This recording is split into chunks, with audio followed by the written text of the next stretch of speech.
Good morning, children. I am back again with a new and very interesting chapter, Solar System and the Blue Planet. So, first of all, tell me, what are the things that you see in the sky? Yeah, you see the sun during the daytime and the moon and many twinkling stars at night. Have you wondered about the twinkling stars above? How big and far they are? Do you know on which planet do we live? Or which planet is known as the blue planet? So, to find the answers of these questions, let's begin a new chapter, that is the solar system and the blue planet. So, first we know about the solar system. What is solar system?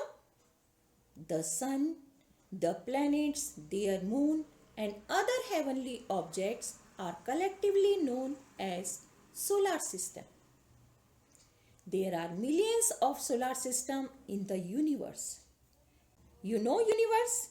Universe is the vast space that includes everything that exists as matter or energy. When we look at the sky on a clear night, we see the moon and a large number of twinkling stars. The stars are twinkling, luminous heavenly bodies. They are huge balls of hot gases which give out heat and light. And there are billions of stars present in the sky. Billions of stars together form a galaxy. A galaxy is a huge group of stars that contains billions of stars, and our solar system belongs to Milky Way galaxy. What is the name of our galaxy? The name of our galaxy is Milky Way galaxy. Stars are also present in daytime. But can you see the stars in daytime? No. We can't see the stars in daytime because of the bright light of the sun. The sun is also a star. It is a very closest to our planet Earth. Hence, it appears to be very big. Some stars are even bigger than our sun. But we see them small because they are far away from us. Some group of stars seem to form a shape or pattern in the sky, and these are called constellations. Some famous constellations are Saptarishi Mandal, Orion, Ursa Major, Ursa Minor, etc. Let's learn more about a solar system. A solar system consists of the sun, planets, dwarf planets, moon and other heavenly objects. And the sun is the center of our solar system. It is surrounded by 8 planets, over 61 moons and some other heavenly objects. And all of these revolve around the sun on a fixed path called the orbit. If we talk about the planets, so planets are heavenly bodies that revolve around the sun or other star. They do not twinkle because they do not have heat and light of their own, but reflect the light of their closest star. There are 8 planets in our solar system, namely Mercury, Venus, Earth, Mars, Jupiter, Saturn, Uranus and Neptune. They revolve around the sun in fixed paths called orbits. Do you know why planets move in their fixed orbits? This is due to the gravitational force of the sun, which holds the planets in their orbits. All planets rotate from west to east, but Venus and Uranus rotate from east to west. Earlier, Pluto was also a planet of our solar system, but now it is considered as dark planet. So children, there are 8 planets of our solar system, and these 8 planets are classified as inner and outer planets. Mercury, Venus, Earth and Mars are known as inner planets as they are closer to the Sun. They are smaller and are made up of rocks. These planets do not have rings. The other 4 planets, Jupiter, Saturn, Uranus and Neptune, are known as outer planets as they are further away from the Sun, so they can be seen with the help of telescope. And these planets are larger and are made up of gases and dust. That's why they are also known as gas giants. Inner planets and the outer planets are separated by the asteroid belt. What are asteroids? They are known as minor planets. They are rocks or metallic objects. They do not have any atmosphere. So let's learn more about each of these planets of our solar system. First is Mercury. It is the smallest planet in the solar system and it is closest to the Sun. So being closest to the Sun, the side facing the Sun is extremely hot, while the one facing away from it is extremely cold. It has no moon. Second, Venus. It is the second planet in the solar system. It is slightly smaller than Earth. It is the hottest and the brightest planets of our solar system. It is also known as the morning star or evening star because it can be seen before sunrise and just after sunset. The third planet of the solar system is Earth, on which we live. It is the largest inner planet in the solar system. It is also called living planet because life exists on it due to the right temperature, air and presence of water. It is also called the blue planet because 70% of its surface is covered with water. Mars. It is the fourth inner planet. It is smaller than Earth and Venus. Due to its distance from the Sun, it is cold. It is also called red planet because of presence of iron oxide on its surface. Scientists believe life may exist on Mars. Next is Jupiter. It is the largest planet of the solar system. It is so big that all other planets in the solar system can fit into it. It spins or rotates faster than any other planets. It is made up of gases and shines brightly in the sky. Saturn. It is the second largest planet of our solar system. It looks like a big ball surrounded by rings made up of ice and dust. It has 18 known moons. Uranus. It is the third largest planet of the solar system. It is bluish green planet. It is very cold and windy planet. It has 15 known moons. Next is Neptune. It is the farthest planet from the Sun.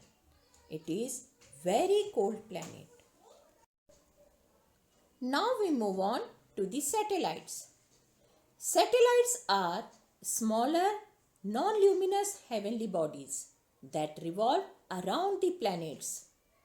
They are also known as moons.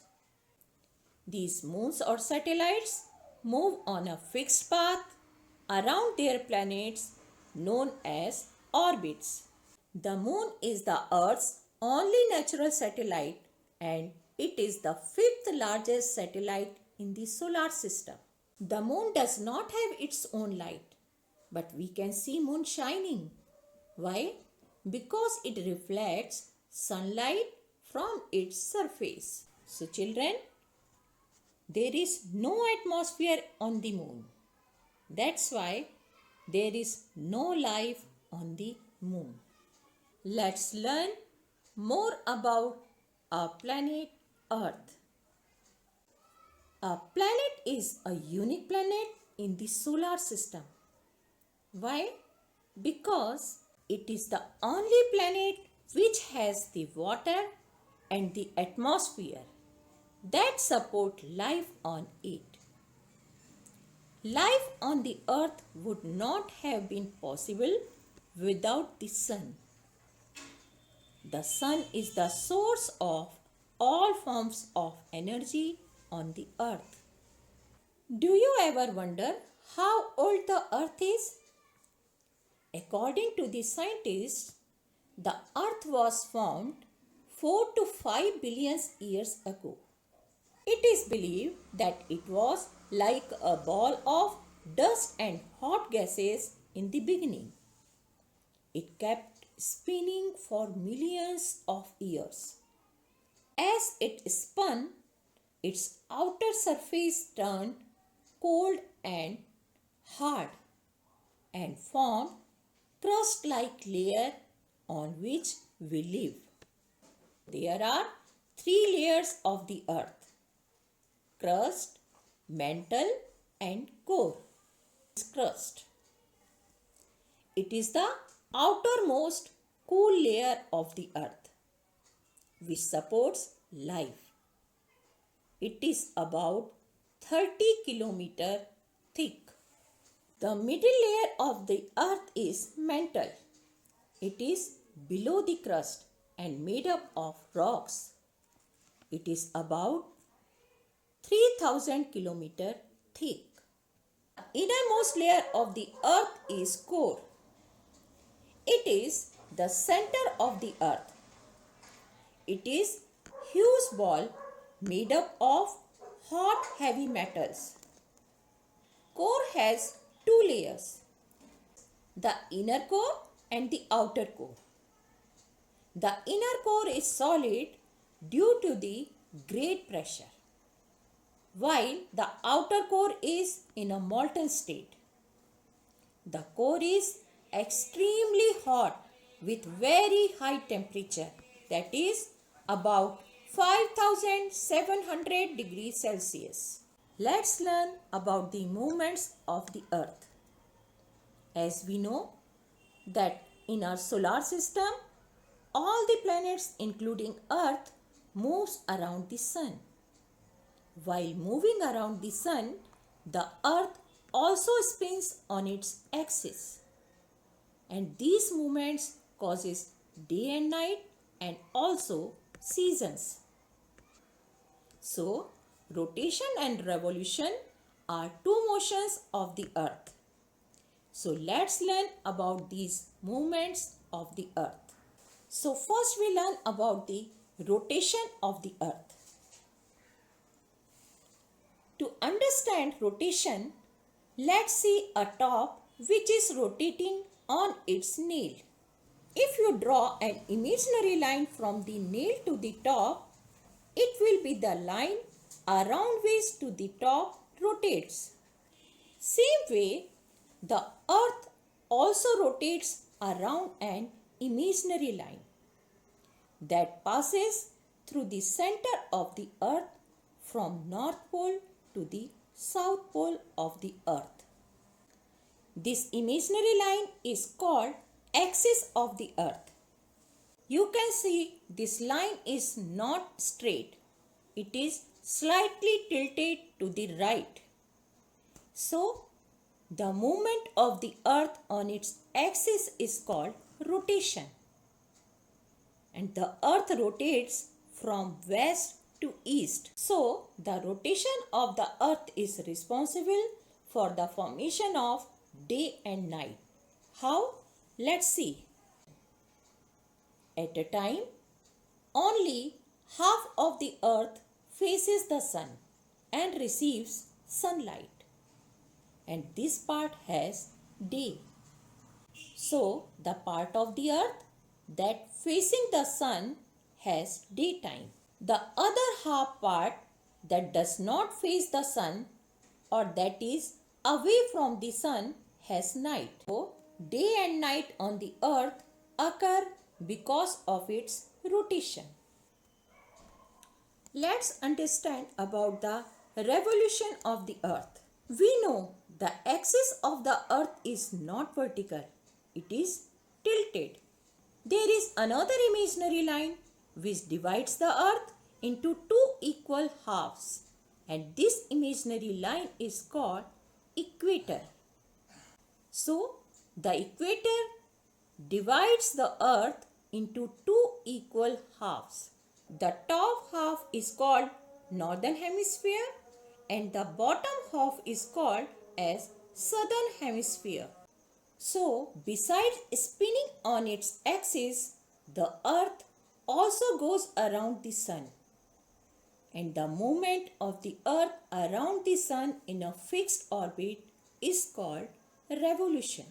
So, the earth takes 365 days and 6 hours to complete one revolution around the sun. That is 1 year. So, why do we have seasons? Due to the tilted axis of the earth and revolution of the earth around the sun, we have different seasons. How we see? As we know, the earth rotates around its axis in a tilted position. That is, it is not exactly vertical. Because of this, at different times of the year, either the northern hemisphere or the southern hemisphere is tilted more towards the sun, and the hemisphere which is tilted towards the sun receives more sunlight and the other hemisphere receives less sunlight. When the north pole tilts toward the sun, it gets more heat. So, the countries in the northern hemisphere like India, China, North America, etc. get more sunlight and have summer. When the south pole tilts towards the sun, then the southern hemisphere gets more heat and the countries in the southern hemisphere get more heat and have summer. And now, as the north pole is away from the sun, so the countries in the northern hemisphere get less sunlight and have winter. Let's look at month-wise. When the earth is in position 1, it is the month of June. Then it is summer in the northern hemisphere as northern hemisphere is tilted towards the sun. Then in position 2, which is on the bottom side, it is the month of September. The northern hemisphere experiences autumn. In position 3, which is on the right side, it is the month of December. And the northern hemisphere experiences winter as it is tilted away from the sun.